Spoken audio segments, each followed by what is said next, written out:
Welcome to the Global Investor Podcast, a show that focuses on helping foreign investors enter the lucrative U.S. real estate market. Host Charles Carillo combines decades of real estate investing experience with a professional background in international banking to interview experts in all areas of U.S. real estate investing. Now, here's your host, Charles Carillo.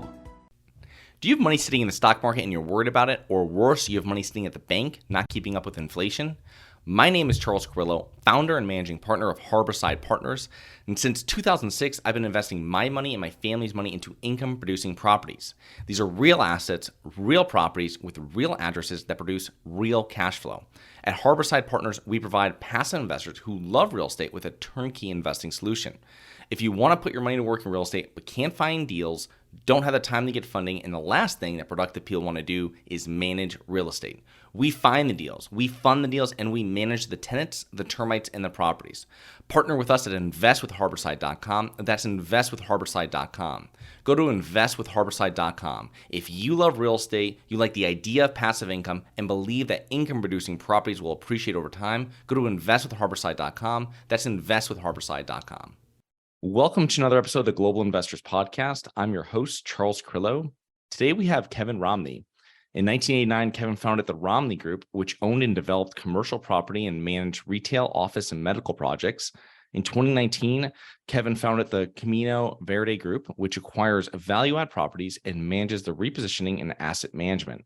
They develop properties from the ground up, including the buildout of co-living properties in Southern California and the development of a community in Utah. So thank you so much for being on the show, Kevin. Oh, it's my pleasure to be here. Thank you for inviting me, Charles. So you have a very interesting past, and I'd love to kind of learn what your background was, both professionally, personally, prior to getting involved in real estate investing. Sure, be glad to share that with you. I got a degree in accounting. Went to work for one of the big 8 CPA firms. That kind of dates me now. It's the big 4. But learned quickly that people didn't, they didn't really like to see the auditor coming. He's just there to catch their mistakes. And so left after about 2 years, decided I wanted to be an entrepreneur and do my own thing. So I've built several different businesses, call center business, franchise business, vending business. Most recently, I was in the renewable energy space, and I'd run that company for about 4.5 years. And I was ready to make a switch. And I met with one of my good friends, Mike Ballard, who's my business partner. And he and I had originally met in college, but we reconnected when my son asked his daughter to prom. And anyway, I had breakfast with him one morning. I said, Mike, I'm thinking about selling. What am I going to do next if I sell this company? And he's a partner in a company that does the back office accounting for about 55,000 multifamily units across the country. And he said, and he had done some real estate, I'd done some real estate, but we'd never done multifamily together. So he said, why don't we form a partnership and get into the multifamily business? So I did my due diligence and got back to Mike, and I said, I'm in, let's do it. And that was February of 2019. So we're coming on just about 4 years here that we've had, built the Camino Verde Group. So when you were doing your due diligence on getting back into real estate, what were some of the points, factors that really weighed important to you in making that decision? So a lot of the data that I reviewed and looked at showed that multifamily was one of the top sectors in the real estate industry for returns, number one. Number two, is for stability. Folks that have been in retail, for example, are going through the online issues, and people are shopping online as opposed to brick and mortar, although it's beginning to come back now at this point. But residential, you always have to have a roof over your head. And so, we just felt that was, it's probably the most, in my opinion, the most secure sector of the real estate industry is to be in residential, and multifamily is just, you can go buy a bunch of single family homes and acquire quite the portfolio, or you can do it 30, 40, 50 or 200 or 300 units at a time through multifamily. And that just seemed to be the better route to go for us. Plus, that was the area that my partner had some expertise in. So that's the direction that we went. Yeah, I imagine so. With doing all the back office accounting for all those units, I imagine those are all larger complexes. Exactly. So, Kevin, what was when you guys started investing? What was your first property? What was your first investment that you guys did? And what did you do with that? What happened? Do you still own it today? Great question. So our first property was Sherwood Apartments here in Las Vegas, 36 units. We found that on market through a broker. We purchased it. It was in pretty good shape. The units had been refurbished and remodeled, so there wasn't a heavy lift as far as remodel goes. But we did a facelift, put some paint on it, did some redid the courtyard, and then did some minor touch-ups in the properties.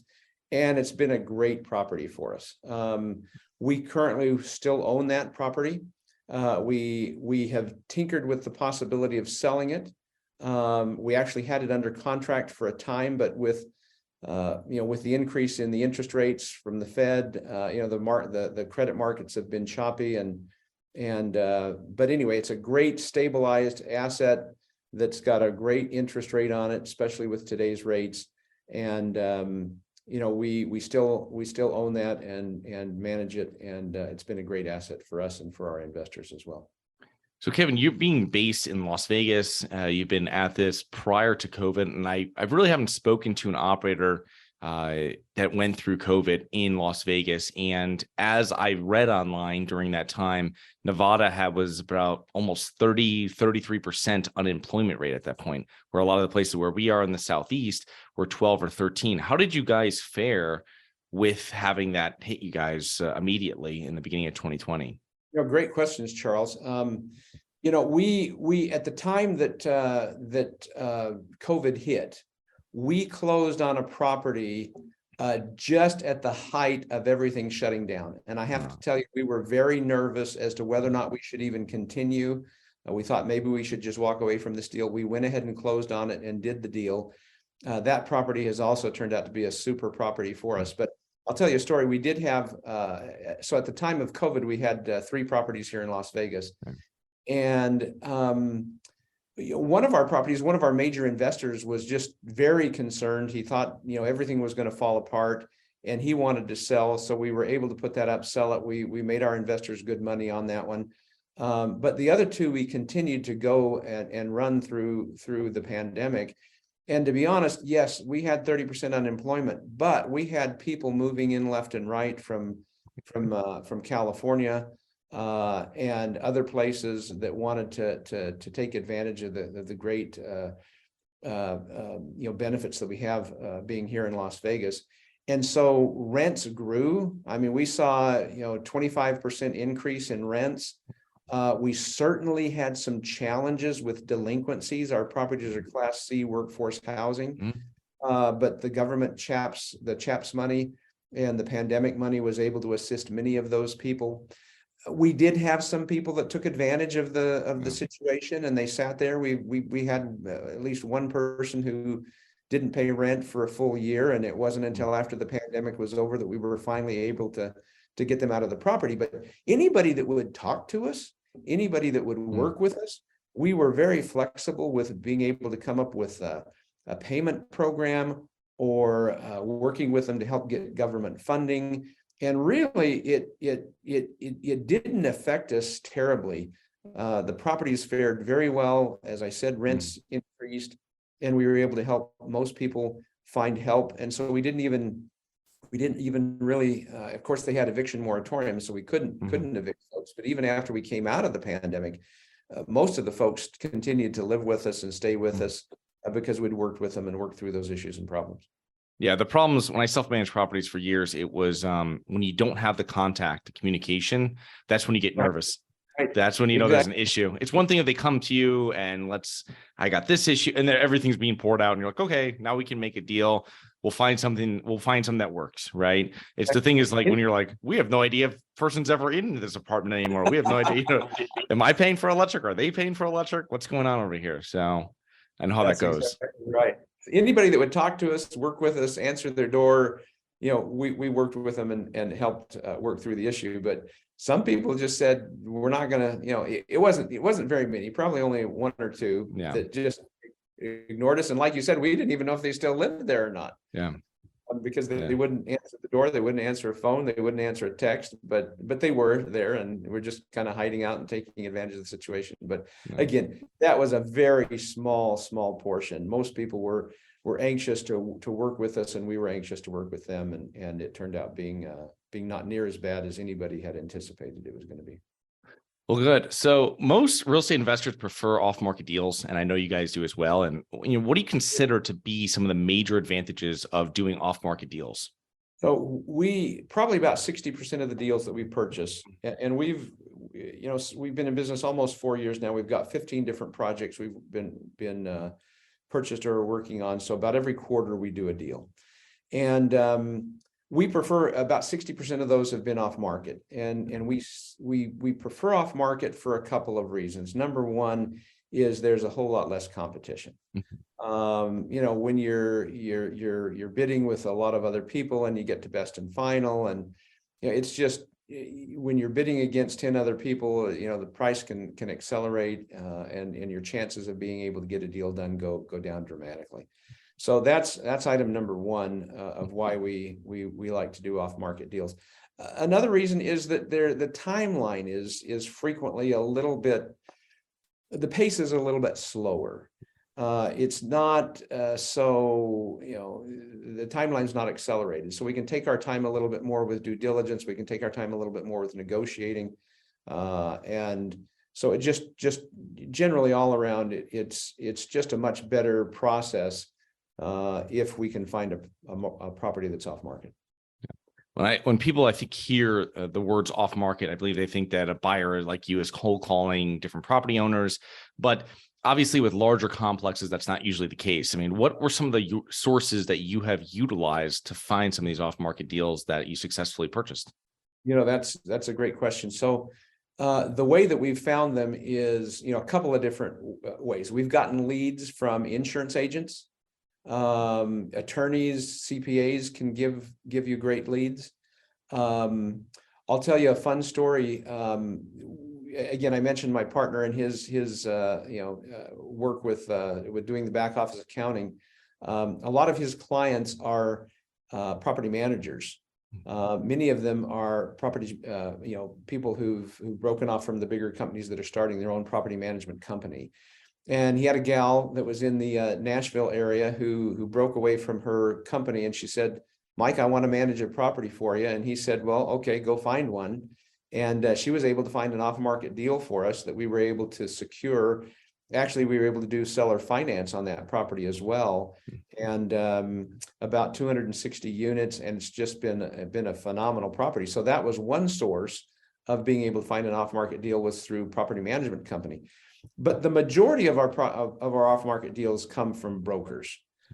In particular, if you develop those relationships with those brokers, we closed that first deal that I mentioned.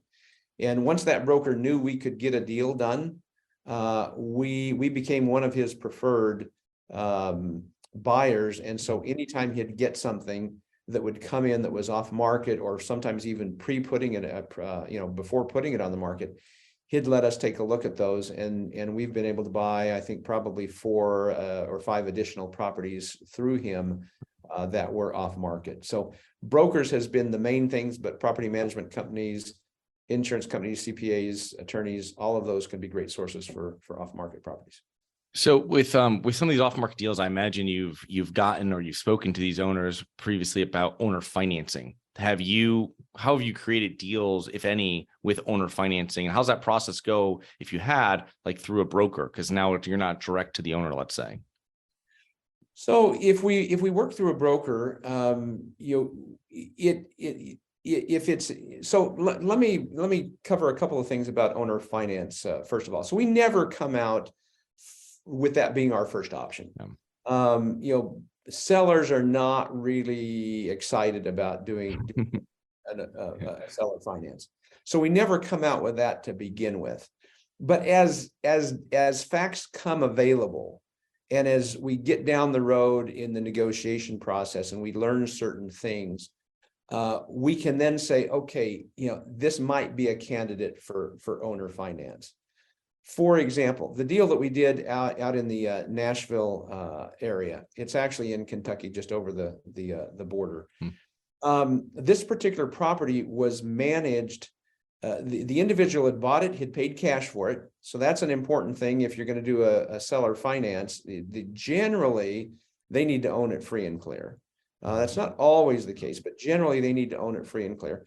So he had paid cash for this. He had just finished remodeling. He had bought it for about $40,000 a unit. He wanted to sell it to us for $60,000 a unit, but he had his family managing it. And because his family was managing it, it wasn't a professional management company. He wasn't using a professional accounting software. He didn't have really good financials that he could take out to a broker and list this property with a broker. So he had a problem.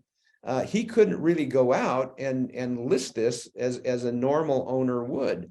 And so because of that, we said, well, hey, listen, and also if you don't have great financials, you can't get funding. You can't get the bank to loan any money on it. So, the option is, either owner finance or run it for another 6 to 12 months the right way and get the proper data on it. We purchased a 9-unit small motel out in Pahrump, Nevada. We had a specific use for it that we were able to repurpose it and use it for residential. But that property it had been on the market for a while. There weren't a lot of uses for it. It had sat. The owners owned it free and clear. And so as we began to find this out in the negotiation stages, we were able to say, hey, are you willing to carry the note? That's generally how we, and the brokers will generally let you deal directly with the owner when you're negotiating that, or you just, do your offers and send it to the broker, and broker gives it to the owner, and you just go back and forth several different times in turns on the LOI. And that's how we've been able to do it. It's been very successful for us. Yeah, that's good. It's great information about not coming out of the gates with owner financing. I think a lot of new investors will do that only want to do owner financing deals. And it's like, well, you build rapport and then you talk to them about it. Well, what are you doing next? And kind of feeling them out a little bit, I think, is a lot more of a effective method of getting to the end goal of owner financing potentially. Absolutely. We have a 240-acre master plan community up in Ephraim, Utah that we've been working on, and we've accumulated a lot of land, and a lot of it has been farmland. And a lot of those deals that we've done, we've probably purchased from 10 to 12 different owners to be able to accumulate that land. Many of them were farmers, and as we began the negotiations and the talks, the question was, if you got a large sum, if you sold all this money and got a large sum of money in the door, how's that going to affect your taxes? If we were to pay this over time and you could recognize that revenue over time, would that be a better situation for you with your taxes, as opposed to having a big chunk of change come in? And they don't want to do a 1031 exchange. This is property that's been in the family for sometimes 2 generations, maybe even 3 generations, and they're ready to liquidate the land and use the funds for other things. And so you just ask a lot of questions, and for most of them, it was going to be a big tax issue if they got a big lump sum, so they were willing to let us stretch it over time and pay them over time. So that was great for us, because we had to come up with less investor dollars to be able to take down that large amount of land. That's great. That's an awesome use of owner financing. So with going into developments, your firm purchases a lot of value add properties while also developing properties. And I think I saw it was about half your properties in your portfolio of comprised of development deals. So it's definitely something that you're very strong into. Is your company focusing more on developing projects now versus acquiring projects? And why so, if that is? Great question. We're probably about 40% acquisition, about 60% development. For a time there, prices per door were getting so high that we could build, for example, there was about a 500 unit property that sold not far from my home in Henderson, Nevada, and it was a 1990s product, and it sold for $297,000 a door. Wow. And my goodness, we can build this product brand new for less than that. And so that's when we began to take the shift towards development. So my partner handles more of the development side. I handle more of the value add side. But I will say that development is a lot more difficult, and there's a lot more risk with development than there is with value add. If you're buying a value add, you're buying a cash flowing property, and there's less risk. If you're doing a development, you're buying land, you've got to get it entitled. Then you've got to get your debt and all your other things and equity put together. And so the risk is higher, so the returns have to be higher for the investors as well. And there's a lot longer lead time. It may be 36 months or even longer before you get that property built, get it stabilized, and you and your investors have any cash flow and any funds coming from it. So you've got to have capital to be able to do all the architectural and get the entitlements done. So it's a lot longer road. It's hard road. There's more risk involved in development, but there can also be greater rewards. So we kind of do both here at Camino Verde Group, value add and development both. When you are, let's say, like underwriting between development and acquiring a property, what kind of, let's just say basic, back of napkin, what kind of return premium do you want to see on that development deal versus a value add deal where it's probably cash flowing day one when you buy it? Right. Great question, Charles. So we don't generally present anything to our investors unless we project a 15% IRR on value add. Mm-hmm. So if it's a value add, we want to be able to, in our underwriting, project a 15% IRR to our investors before we present it to them. On the development side, that's more. It needs to be above 20% before we present that to our investors, and we prefer to be in the mid-20s as opposed to the low 20s. Now, not every deal we do, hits the mid-20s, but if we're going to do a development deal, it's got to be able to project a 20% IRR to investors, or we aren't going to move forward with it. Yeah, I definitely agree with that. I've just seen some development deals that get close to that 20 or even in the high teens, and it just looks like they're really stretching for a deal, and it's not something for the risk you're taking. You want more of a return on that. You know what Exactly. I mean? So, yeah, investors deserve a greater return because there's a greater risk on it. Yeah. So, Kevin, what are some common mistakes you see real estate investors make over decades of being involved with this? So, mistakes that I see is, I think people can sometimes move too rapidly, make decisions too quickly, fail to do thorough due diligence. I also see, sometimes folks not being conservative in their underwriting. Especially, we've got these huge rent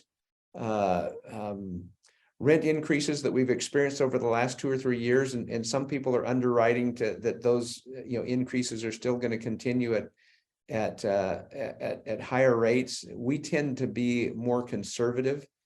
We know that those rent rates aren't going to increase that quickly in the future as they had in the past. So we tend to be a little bit more conservative with our rent increases. So those would be the mistakes I'd see, is not doing complete due diligence and not being as conservative as they ought to in their underwriting.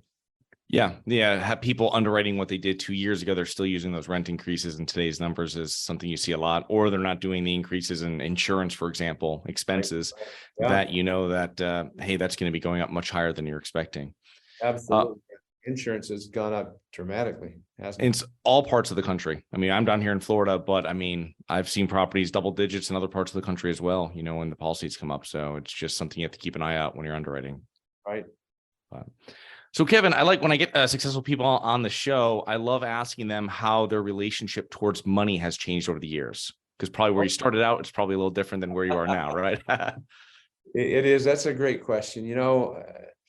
When you're starting a business or when you're starting out in life, cash flow is very important. I've